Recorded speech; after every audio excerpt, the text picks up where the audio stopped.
ఈరోజు పుదీనా పచ్చడి చేస్తున్నానండి. వేస్తున్నా పుదీనా ఎలా చేస్తానో చూడండి. ఇదంతా వేసుకున్నానండి. ఇప్పుడు ఎంత అయింది నీట్గా. ఇప్పుడు ఉప్పు నీళ్ళల్లో వేసి కడుగుతాను. ఇదంతా కడిగి వేయించుతాను. ఇంత వేస్తున్నానండి. వేసి నీళ్ళు పట్టండి.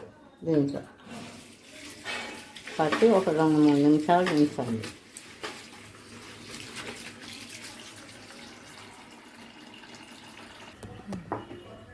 నూనె వేస్తున్నానండి. ఇప్పుడు ఆకు పెట్టేది పుదీనా ఆకు.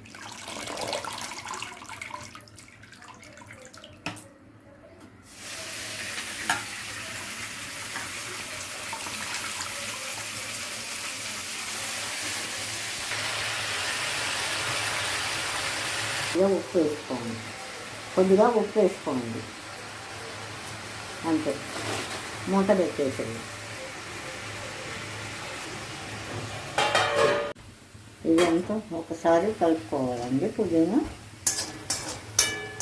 ఈ వాటర్ అంతా పోవాలండి, వేగాలి పుదీనా, అప్పుడే టేస్ట్ వస్తుంది.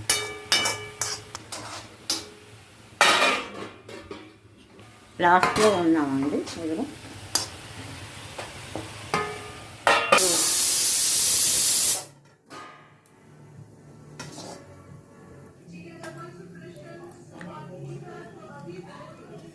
ఇంత చింతపండు చాలండి.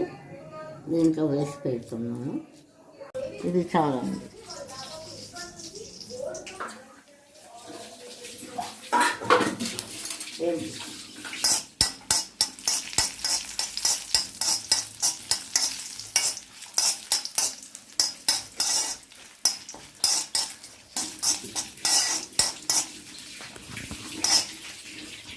వేగిపోయినాయండి. బంద్ చేయడమే.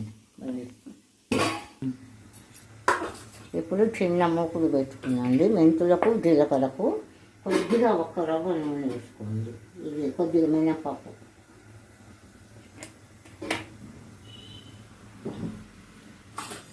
ఇది 1 స్పూన్ మినపప్పు అండి. కొద్దిగా జీలకర్ర, కొద్దిగా మెంతులు. మెంతులు తక్కువ ఉండాలి, అంతే.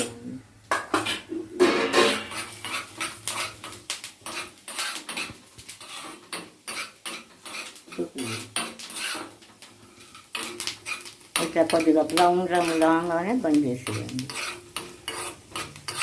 మినపప్పు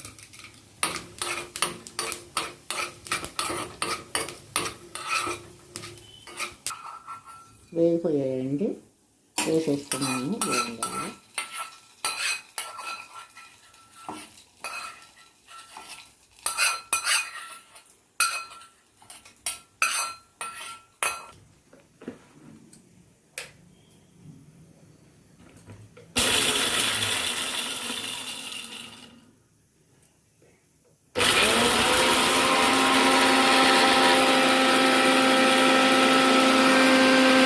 ఒక 3 వెల్లిపాయలు వేసుకోండి.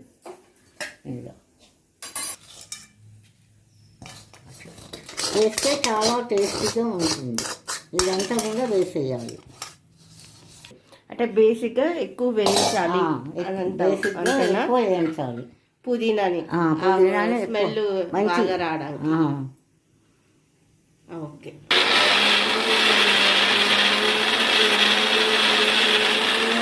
మెత్తగా గ్రైండ్ చేయాలా, కొంచెం బరువుగా ఉన్నా పర్వాలేదు. ఇప్పుడు ఇది మిర్చి, రెడ్ చిల్లీస్ వేస్తున్నావా? ఓకే. ఫస్ట్ జీలకర్ర వేస్తాను. నూనె పోసుకున్న తర్వాత జీలకర్ర ఫస్ట్ కొద్దిగా జీలకర్ర వేసుకోండి. తర్వాత కొన్ని ఆవాలు వేసుకోండి. వేగాక బ్రౌన్ రంగు కావాలి.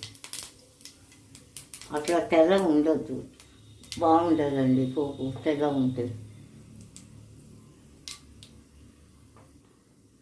ఇప్పుడు ఆవాలు వేసుకోవాలండి. తర్వాత మినపప్పు, శనగపప్పు, తర్వాత మినప్పప్పు. ఎంత, ఒక టేబుల్ స్పూన్ వేస్తున్నావా?